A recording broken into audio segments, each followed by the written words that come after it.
All right, welcome to Post Game Live. It's brought to you by your New England Ford dealers. What a game today in Foxborough for the Patriots' sixth consecutive victory. They beat the Atlanta Falcons 24-23. I thought for a second, you may have too, this game was headed to overtime when Drake London scored his third touchdown of the day. But here's a familiar name, John Parker Romo. We thought he should have been the kicker here. Missed an extra point. That provided the difference. Patriots win 24-23. Look at them now. They're 7-2. Possibly, we'll see soon, atop the AFC. We got Phil Perry here. We got Tommy Curran. We got three-time Super Bowl champion Ted Johnson and Michael Holley. Let's go around the table and get some thoughts on this game today. Phil, what'd you see? Well, you escaped. You escaped by the hair of your chinny chin chin, a big time intentional grounding penalty at the very end for Atlanta. Listen, they've got a young quarterback trying to figure things out too. So Drake Maye with a few mistakes today that we haven't seen from him in a long time, it feels like. He's able to do just enough, and the Falcons end up making enough in the way of mistakes to keep them from being unable to tie it and push it to overtime. But you escaped. It's fun because there's a resilience element here where you go in, it's 21-14. It could have been 28-7. On the verge of going to 35-7 had the Patriots converted on that last drive of the first half instead of having the fumble. Then they have a 12-play drive that results in just a field goal. Their only points of the second half. Then they have injuries. And then they have two guys, and Bijan Robinson and Drake London, taking over. But they still weather the storm and find a way to win. That's a great, resilient win for the Patriots, even though it's narrow, and even though, Teddy, people are going to nitpick, and as they should. Yep. But you have to have some of those wins mixed in. I was saying before the game, how long will this go on? This is enough of an alteration to what's been going on. This was a good, gritty win despite the mistakes. I think this game kind of highlights what I talked about last week is this team has more than it has since Tom Brady was here, room for error, right? I mean, they were -2 in the turnover battle. Drake Maye was sacked 6 times. Atlanta basically just feasted on the red zone defense of the Patriots. They were 3 for 3 in the red zone, and yet they were still able to come away with this game. I mean, partly is because the defense was excellent. That Patriots defense was in third down. I mean, Atlanta only converted 1 of 10 third downs, and conversely, the offense was 8 of 12, and so they were able to possess the ball and move the chains a little bit. But again, it's just with the quarterback play, even though he was responsible for 2 turnovers, he had some great plays, and they were able to win the game because of his greatness, despite some of the issues that you saw, the sacks, the turnovers, and the 3 trips to the red zone for the Atlanta Falcons where they converted in all 3. So there is room for error for this team because of the brilliance of the quarterback. Well, let me ask all of you guys this. You know, they got the victory. Obviously, that's what you're looking for. And you talk about all the mistakes, Ted. Anything concerning in there?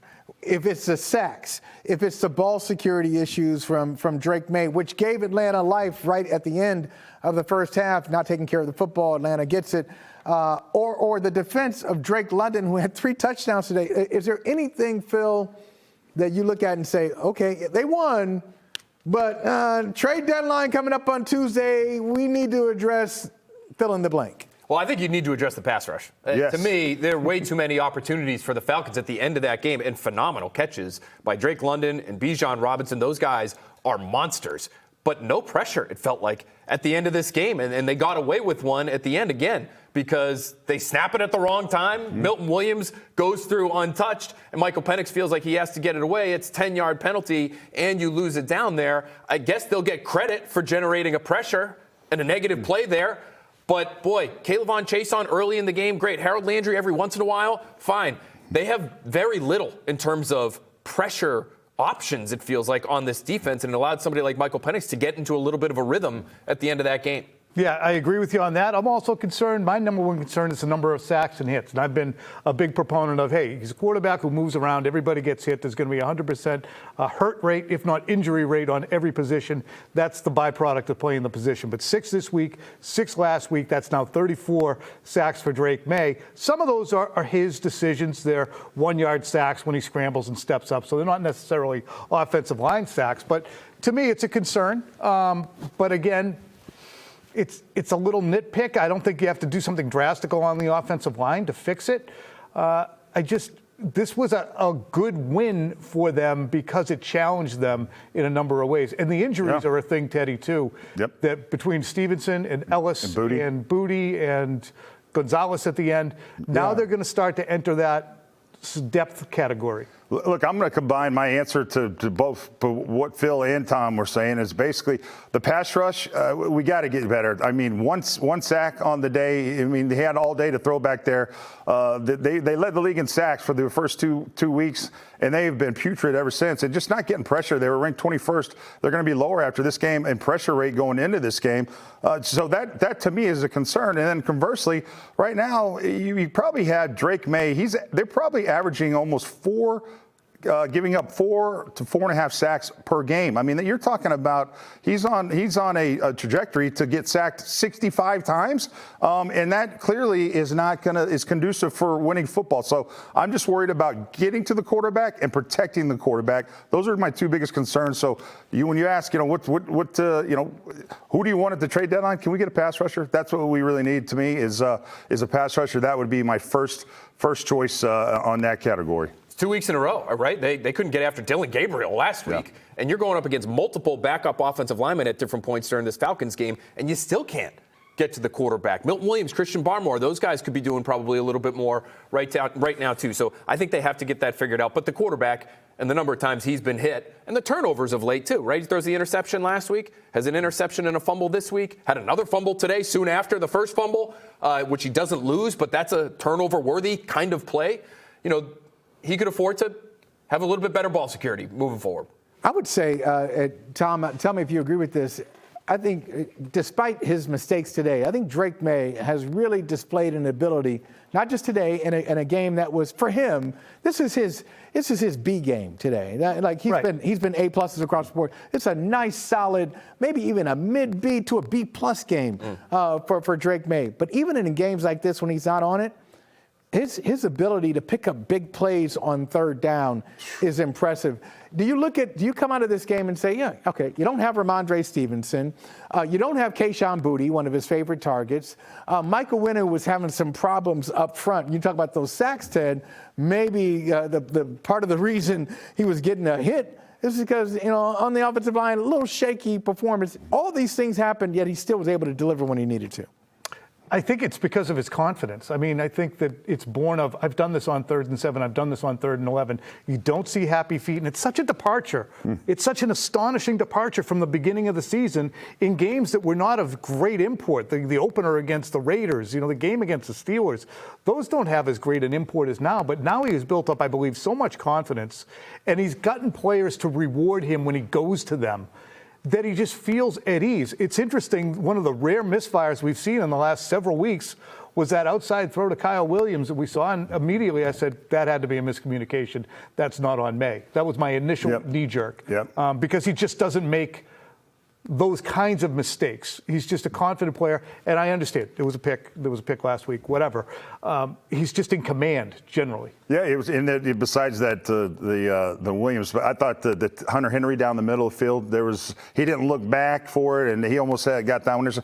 So it was okay. Yeah, we haven't seen this version of Drake Maye for a while, but you talk about confidence. If you remember last year, we bring up in post game, his interceptions, and he was almost kind of dismissive of the interceptions. Like, yeah, okay, they happen, and we were all worried about that. Oh, he doesn't take this serious enough.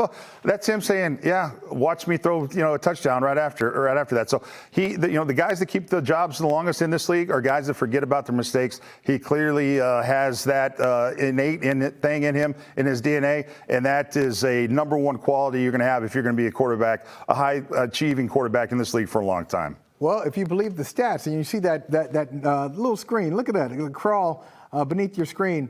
8th straight game that Drake Maye has 200-plus passing yards and a 100-plus passer rating. We talked about this in pregame. It's the 4th guy in NFL history to do that. The other ones, one of your teammates, Ted, Tom Brady, one of your adversaries, Peyton Manning, and then Aaron Rodgers, and Drake Maye. So even as we talk about this game, there's some ball security issues. What are you doing here? A couple occasional misfire. It's still, if you just look at the numbers, Phil, on paper, is still an 8th straight game with 200-plus passing yards and 100-plus quarterback rating. It's remarkable. And to look at the game in hindsight now and look at their third downs, their average third down yards to go today was about 7 yards. And they still went 8 for 12 on third down.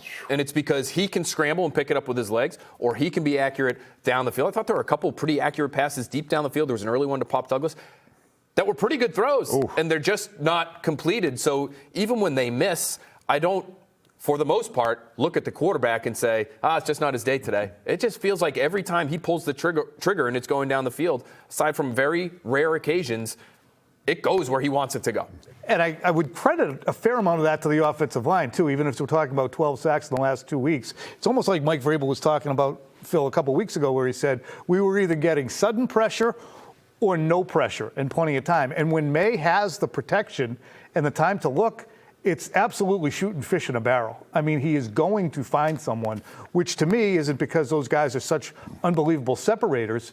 It's because he has great anticipation and trust, and he's able to hit those spots when he has all that time to survey. So to me, he's just, if you give him time, and every quarterback needs time, but we've seen plenty of quarterbacks get time, stand, dance, look. And nothing happened, right? And then they whip it into the cheerleaders because they can't find anything. He is not at a whip it into the cheerleaders portion of his career right now, Tim. And just, no, definitely not. And one of the things just I want to point out is you look at just the average yards per pass, 8.9. Last week it was 11. If you look at his average, he was throwing the ball on average 3 more yards each pass more than his buddy on the cross from him, Michael Penix. So, like, averaging 9 yards per pass, I mean, this is a deep kind of offense, deep ball, big play type offense, and it shows in the average yards per pass attempt that you see from Drake every single week.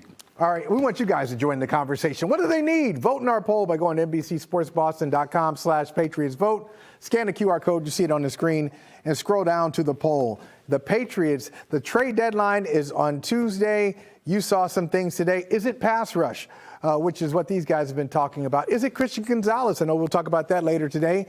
He gives up a long completion to Drake London. He falls. Gonzalez falls on his back, hits his helmet, and then Drake London lands on top of Gonzalez to make it even worse. You know, what are some of the running back? You need another wide receiver, cornerback. Vote in the poll, and then we will talk about that later. But listen, plenty to talk about today. Plenty to talk about. Patriots win this game, 24-23. They are 7-2. It looks like, is that Colts game official yet? It looks like the Colts have lost to the Steelers. 24 seconds remaining. Yeah, 24 seconds left, right? So so the Colts are going to drop to 7-2, and even if Buffalo beats Kansas City today to go to 7-2, you still have the advantage over Buffalo. So 7-2, yeah, you're looking at it, Tom, where the Patriots might be the number 1 team in the AFC. They will. They're going to be tied for the number 1 spot. Indy will have the tiebreaker. By the way, Buffalo's, my bad. Buffalo's 5-2. They already had their bye. But they'll have the conference edge. Indy will because of conference record. So that's the only thing separating the two. Patriots had those 2 AFC losses. This will be the first AFC loss, I believe, for Indianapolis. But, you know, the way it stacks up, the AFC is wide open. Tonight's game will be fascinating because the Patriots are in that conversation. There's Indy, there's New England, there's Denver, there's Kansas City, there's Buffalo. My God, last year there's the Raiders, there's the Giants, there's the Jaguars, there's every other, the Titans and the Patriots. So they have completely changed their address in less than 8 months. No, it's crazy, Phil. If they are, after 9 games, you're looking at 7-2. So if you go 4-4 down the stretch, if you just an easy schedule and you go 4-4, you're 11-6. So, I mean, do we believe it yet? Do we believe? Well, I think that's a good question. Is it a product? Is it a byproduct of the schedule, or is it, hey, this team can play a game that is not perfect, far from perfect, come out with a victory, and still they're that kind of team where you look at it and say, yeah, they're one of the best teams in the league. I would look at that second thing, and that's probably where I would lean. However, I would say this game probably gives people who would say, look at the Patriots' schedule and tell me who they've beaten. It does give them a little bit of ammo. This was their most challenging opponent in the last month. You look at Tennessee, New Orleans, and last week it was the Browns. The Falcons are better than all of those teams. The Falcons have beaten the Bills. The Falcons have had a couple of impressive wins on their resume. They're 10th in DVOA this year. Like, there are some different numbers that would suggest this was far and away the best team they faced in the last 4 weeks. And it should have gone overtime. So, like, to me, if you're one of those people, and I haven't been, and I give them credit for winning a tight game, but they clearly showed some flaws today. If you're one of those people who said, hey, look at the schedule, I'm not believing in the Patriots yet, you might look at today's game and say, see?